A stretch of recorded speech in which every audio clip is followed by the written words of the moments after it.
Hi, this is Homer. I chose to do this week's discussion via video because there's so many important things I wanted to address. First, Ferris and Hedgecock stressed the importance of designing a writing course which features specific subject matter.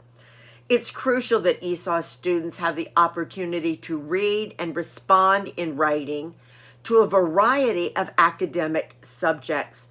When I first began teaching writing at CCBC, we simply had a textbook.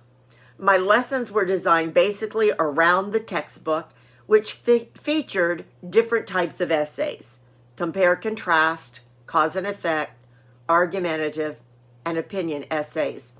Although the students obviously learned each of the formats and could fill them in, there was little cohesiveness in the material.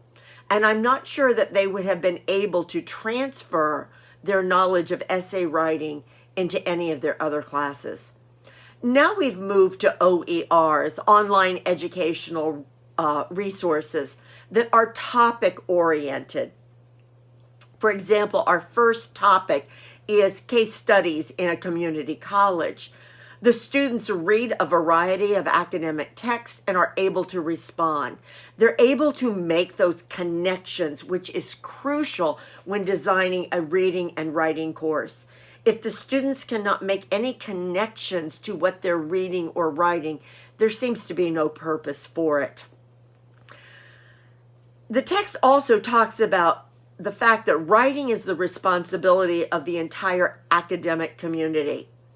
I'm amazed when the burden seems to only be placed on the ESOL teacher or the English teacher. After all, the history teachers, the math teachers, the science teachers, they also need to be a part of the equation when teaching reading and writing.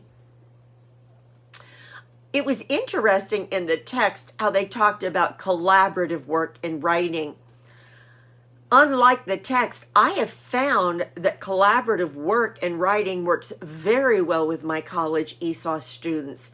In fact, right now, I am having them work in small groups in order to come up with appropriate thesis statements.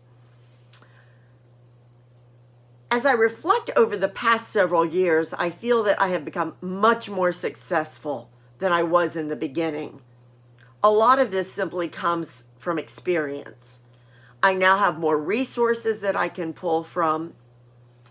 One of the challenging aspects, I think, in any institution setting, but especially in the community college level, is finding out what class you are supposed to teach.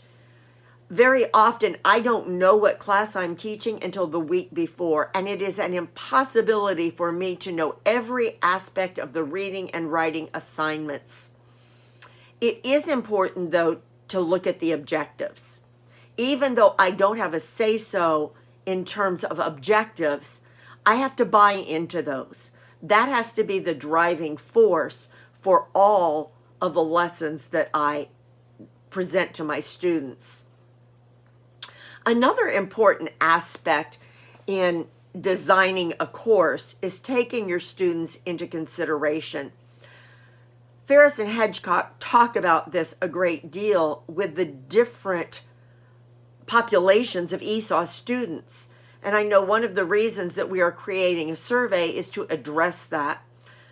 It used to be that ESOL was lumped all together.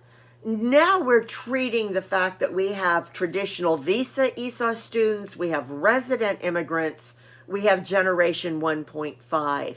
No matter what the curriculum is, it's important to know what category our ESOL students fit in, because there are different concerns that we need to address. All in all, designing a course is important, but too often we're given the course that we're supposed to teach. So to make it as personal for our students so that they can make connections in everything that they read and they write, and then to also make sure that they understand what the objective is. Thank you.